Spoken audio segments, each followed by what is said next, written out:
नमस्कार मित्रांनो. आज आपण कासव आणि दोन बदके ही गोष्ट ऐकणार आहोत. एकदा एका शांत सुंदर जंगलात एक स्वच्छ तलाव होता. त्या तलावात एक कासव राहत होतं. त्याचे दोन जिवलग मित्र होते, दोन बदके. तिघेही रोज एकत्र खेळायचे, गप्पा मारायचे आणि खूप आनंदात वेळ घालवायचे. कासव थोडं बोलघेवडं होतं. त्याला सतत काही ना काही बोलायची सवय होती, तर बदकं शांत आणि समजूतदार होती. एक वर्ष खूप मोठा दुष्काळ पडला. पाऊसच आला नाही. तलावाचं पाणी हळूहळू कमी होऊ लागलं. सगळे प्राणी चिंतेत पडले. बदकांनी परिस्थिती ओळखली आणि ठरवलं की दुसऱ्या मोठ्या तलावाकडे उडून जावं.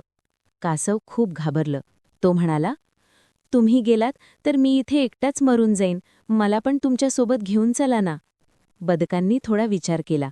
त्यांना कासवावर प्रेम होतं, पण त्याला उडता येत नव्हतं. शेवटी त्यांनी एक युक्ती शोधली.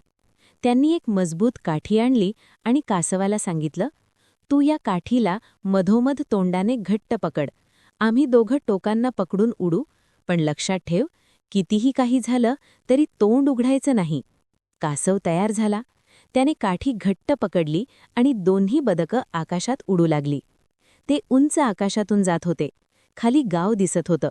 लोकांनी हे विचित्र दृश्य पाहिलं. दोन बदकं काठी घेऊन उडत होती आणि मधोमध कासव लटकत होतं. लोक हसू लागले, ओरडू लागले. अरे बघा बघा, काय मजेशीर दृश्य आहे. कासवाला खूप राग आला. त्याला स्वतःचा अपमान वाटला. तो मनात म्हणाला, हे लोक माझी खिल्ली उडवत आहेत, मी त्यांना उत्तर देणारच. बदकांनी दिलेली सूचना तो विसरला आणि कासव ओरडायला तोंड उघडायचाच, तो थेट खाली कोसळला. धाड.